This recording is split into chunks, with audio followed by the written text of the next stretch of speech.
Motorcycle चोरी करणाऱ्या चोरट्याला MIDC पोलिसांनी अटक केली आहे। अनुराग जाधव राहणार रामेश्वर कॉलनी असे अटक केलेल्या आरोपीचे नाव आहे। याबाबत सविस्तर माहिती अशी की 1 ऑगस्ट रोजी रात्री 9 ते 11 वाजेच्या दरम्यान फिर्यादी हा त्याची ॲक्टिवा क्रमांक MH19 BR 8538 ही HDFC बँक पांडे चौक येथे लावून सरकारी दवाखान्यात गेला होता।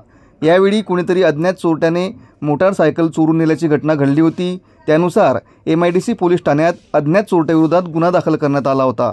मोटारसायकल चोरीच्या गुन्ह्यांचे प्रमाण वाढत असल्याने मोटारसायकल चोरीचे गुन्हे उघडकीस आणण्याच्या सूचना पोलीस अधीक्षक महेश्वर रेड्डी, अपर पोलीस अधीक्षक अशोक नकाते यांनी दिल्या होत्या। तसेच उपविभागीय पोलीस अधिकारी संदीप गावित व पोलीस निरीक्षक बबन आव्हाड यांनी मोटारसायकल चोरीचे गुन्हे उघडकीस आणण्यासाठी MIDC पोलिसांना मार्गदर्शन केले होते।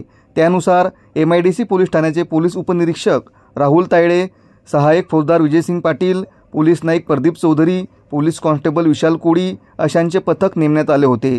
सदर चोरीच्या गेलेल्या मोटारसायकलचा शोध घेत असताना गोपनीय बातमीदारांमार्फत police Naik Pradeep Chaudhari, police constable Vishal Kodi यांना माहिती मिळाली की चोरीला गेलेली ॲक्टिवा ही रामेश्वर कॉलनी जळगाव येथे आहे। त्यावरून माहिती घेतली असता सदरची मोटारसायकल अनुराग जाधव वापरत असल्याची माहिती पोलिसांना मिळाली। अनुराग याने मोटारसायकल चोरल्याचे निष्पन्न झाल्यावर त्यास 19 ऑगस्ट 2025 रोजी अटक करण्यात आली आहे। अनुराग जाधव याला 1 दिवस PCR मिळाला असून त्याच्याकडून ॲक्टिवा गाडी हस्तगत करण्यात आली आहे। या गुन्ह्याचा पुढील तपास पोलीस नाईक प्रदीप चौधरी हे करीत आहेत।